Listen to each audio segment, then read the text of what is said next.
तो आज का हमारा टॉपिक है mechanism of action of neutrophils. अब हमारे न्यूट्रोफिल्स जो होता है उसका क्या काम होता है, हम इसके बारे में इस टॉपिक में पढ़ेंगे। मेनली जो हमारा न्यूट्रोफिल्स होता है ना, वह first line of defence provide करता है हमारे बॉडी में।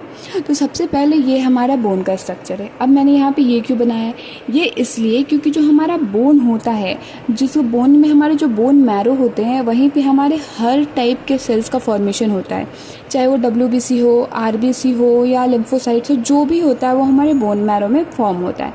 अब वो बोन मैरो से कहाँ आते हैं, हमारे ब्लड स्ट्रीम में ट्रैवल करते हैं। तो ये हमारा सारा ब्लड स्ट्रीम में ट्रैवल कर रहा है। अब ब्लड स्ट्रीम में ट्रैवल करने के बाद हमारे न्यूट्रोफिल के एक्शन करने के कुछ स्टेप होते हैं, जैसे माइग्रेशन होता है, डायापेडेसिस होता है, कीमोटैक्सिस होता है, ऑप्सोनाइजेशन, इनगल्फमेंट एंड देन फैगोसाइटोसिस। ठीक है, तो हमारा क्या हुआ, सबसे पहले न्यूट्रोफिल्स यहाँ मूव करना शुरू किया और हमारे मार्जिन पे आ गया। हमारे टिश्यू जो होते हैं, ये ब्लड स्ट्रीम है हमारा, ये हमारे टिश्यू का लेयर है, तो इसके मार्जिन पे आ गया।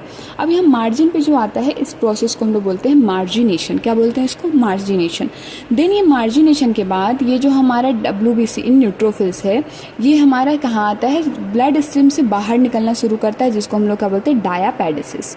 इसको क्या बोलते हैं हम लोग, डायापेडेसिस बोलते हैं। अब डायापेडेसिस होने के बाद ये जो हमारा न्यूट्रोफिल्स है वो बाहर आ जाता है ब्लड स्ट्रीम के, और वो मूव करना शुरू करता है जहाँ पे हमारे बैक्टीरिया, वायरस, जहाँ पे इन्फेक्शन क्रिएट कर रहे थे, तो ये यहाँ से मूव करना शुरू करेगा, जिस प्रोसेस के थ्रू उसको हम लोग बोलते हैं कीमोटैक्सिस।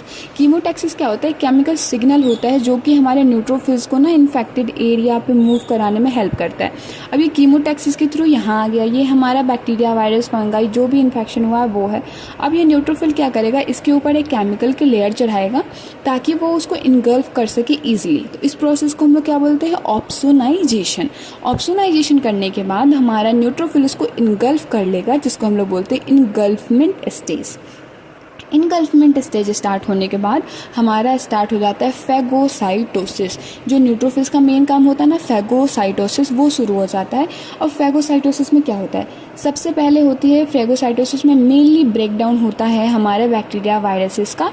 थ्रू किसके थ्रू होता है, वो हमारा होता है रेस्पिरेटरी बर्स्ट के थ्रू।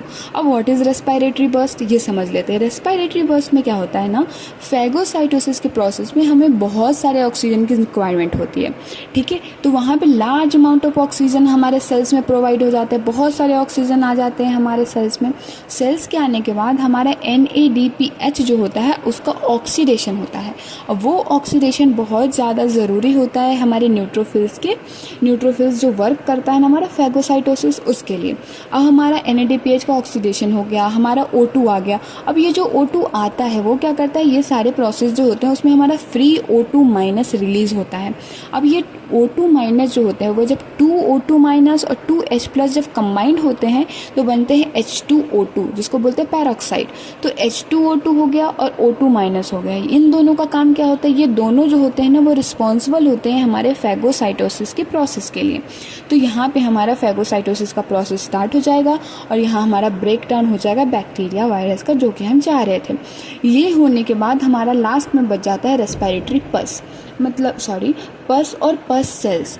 अब ये क्या होते हैं, जो हमारे डेड सेल्स होते हैं ना, डेड WBC की डेड बॉडीज़ होती है, उसी को हम लोग बोलते हैं पस सेल। आई होप आपको ये समझ में आया होगा। Thank you so much.